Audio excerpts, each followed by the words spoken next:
Hi guys, this morning natay trabahoon na iPhone 11 Pro Max na-bend ang frame. Problema sa unit, walay signal, dili mo on ang wifi, ang phone mo restart, walay data ang battery. So na-bend siguro gikon siguro ni gibawg og tuyo. Okay, nakikita natin mga boss yung motherboard hindi align.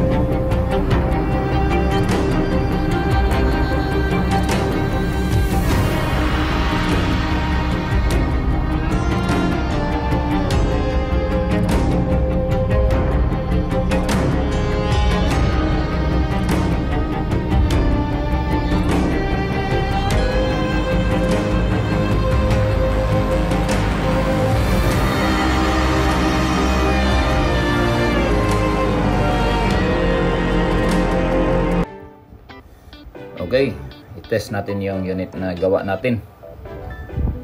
So ito po yung na-bend na phone, parang sinadya na i-bend or gilambos.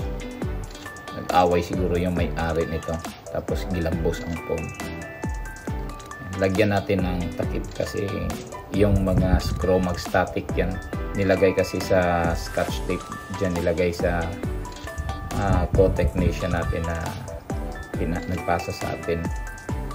Ayan, una i-test natin yung camera, back camera working, front camera working naman. Ayan, hindi pa masyado na-line yung LCD screen, basta working na po yung camera front and back. So testing natin yung tunes kung gumagana ba yung audio. Ayan, working din, gumagana din. Okay, try natin yung Face ID. Check natin kung gumagana ang Face ID. Wow, walang error ang Face ID, oh. Ayun, gumagana din. Ayun, ulit. Ayan, na-register siya.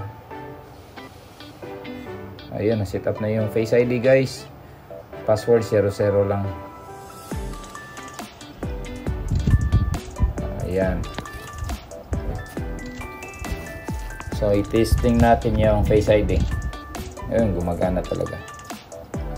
Testing natin yung Wi-Fi at saka signal. Kasi yung phone ayaw mag-on ang Wi-Fi at saka yung signal. Tapos yung phone, reformat po yan. After reformat, hindi na ma-activate. Pag activate, magre-restart po yung unit. Ayan, working na po ang Wi-Fi. So far success yung pag-troubleshoot natin. Yung sa LCD screen, okay yung screen niya, working lahat. Maraming salamat po.